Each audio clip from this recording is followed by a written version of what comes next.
وَلَقَدْ يَسَّرْنَا الْقُرْآنَ لِلذِّكْرِ فَهَلْ مِن مُّدَّكِرٍ نحمده ونصلي على رسوله الكريم أما بعد فأعوذ بالله من الشيطان الرجيم بسم الله الرحمن الرحيم رب اشرح لي صدري ويسر لي أمري واحلل عقدة من لساني يفقهوا قولي.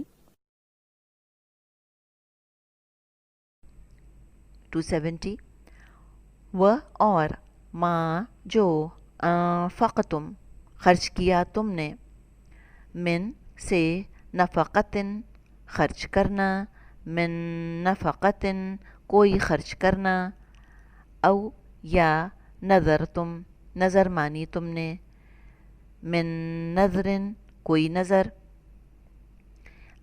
من نظرن نظر سے بھی ترجمہ کر سکتی ہیں خرچ کرنے سے من نفقتن خرچ کرنے سے ایسے بھی ترجمہ کر سکتی ہیں لیکن یہاں مراد ہے کچھ بھی خرچ کرنا من نفقتن من نظرن کوئی نظر تو ان بے شک اللہ اللہ فإن اللہ یعلم وہ جانتا ہے ہو اسے یعلمہ و اور ما نہیں لیے الظالمین ظالموں کے للظالمین لیے ظالموں کے من انصار کوئی مددگار.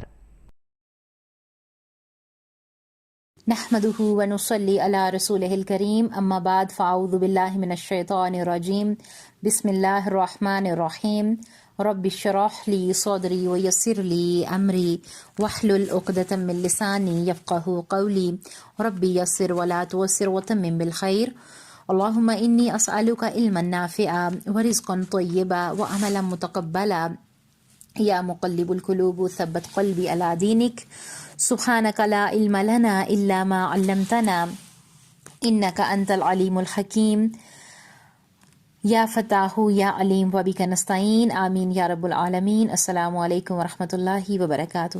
اللہ تعالیٰ کی توفیق اور اللہ تعالیٰ کی رحمت کے ساتھ ہم اپنے لیسن سورۃ البقرہ کی آیت نمبر 270 کا آغاز کریں گے اس نیت کے ساتھ کہ اللہ تعالیٰ اس پر عمل کرنا، اسے پڑھنا اور عمل کے ساتھ دوسروں تک پہنچانا آسان کر دیں اور اس کام کو اللہ سبحانہ و تعالیٰ ہم سب کے لیے بہترین صدقہ جاریہ بنا دیں، آمین. اپنے لیسن کا آغاز کرتے ہیں آیت نمبر 270 سے. اللہ سبحانہ و تعالیٰ فرما رہے ہیں اعوذ باللہ من الشیطان الرجیم بسم اللہ الرحمن الرحیم وما انفقتم من نفقات او نذرتم من نذر فإن اللہ یعلمہ وما للظالمین من انصار. ترجمہ دیکھ لیتے ہیں. تم جتنا کچھ خرچ کرو یعنی خیرات اور جو کچھ نظر مانو اسے اللہ بخوبی جانتا ہے اور ظالموں کا کوئی مددگار نہیں. یعنی اور تم لوگ جو کسی قسم کا خرچ کرتے ہو یا کسی طرح کی نظر مانتے ہو حق تعالیٰ کو سب کی حقیقت کی یقیناً اطلاع ہے اور وہ بے جا کام کرنے والوں کی کوئی ہمراہی اور حمایتی نہیں ہوگا. پیچھے ہم نے حکمت کی بات کی تھی، اس کے بارے میں ہم نے جانا کہ حکمت کیا ہے، کہاں کب اور کیسے پیسے خرچ کرنے ہیں. اب یہاں مال خرچ کرنے کی 2 قسموں پر بات ہو رہی ہے.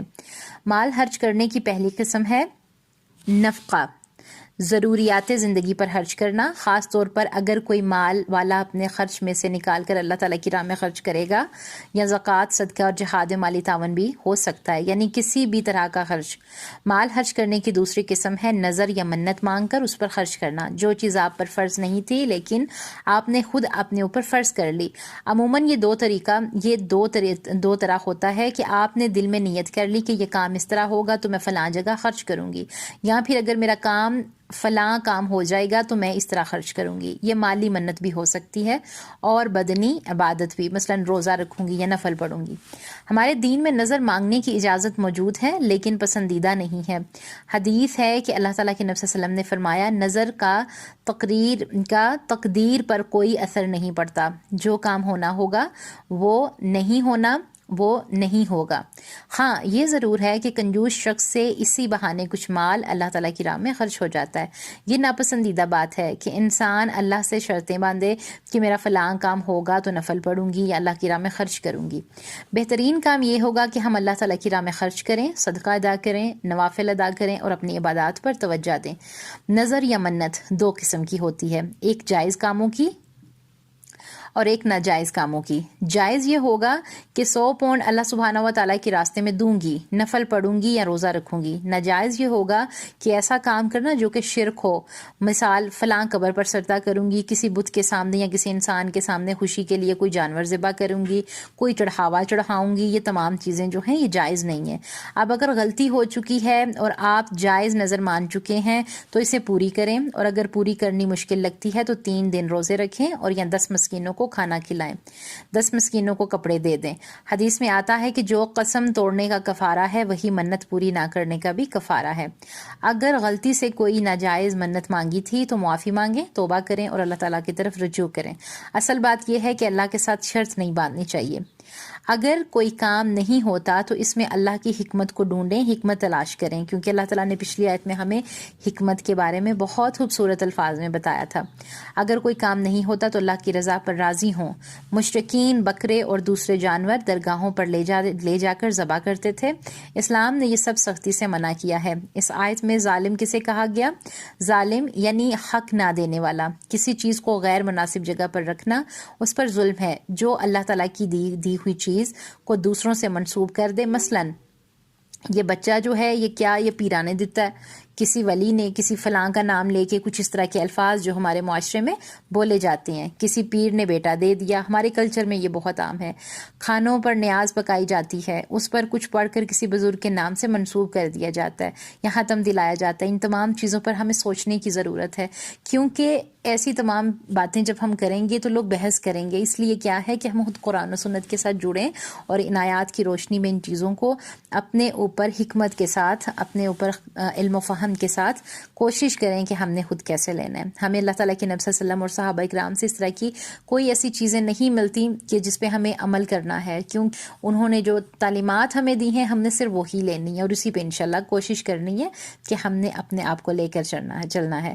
اللہ تعالیٰ سے دعا کریں گے کہ اللہ سبحانہ و تعالیٰ ہمیں ان آیات کی روشنی میں انہیں پڑھنے کی، انہیں سمجھنے کی، ان پر عمل کرنے کی توفیق عطا فرمائے اور ہم سے راضی ہوں، آمین۔ سبحان ربک رب العزت عما یصفون وسلام علی المرسلین والحمد للہ رب العالمین۔ السلام علیکم ورحمۃ اللہ وبرکاتہ۔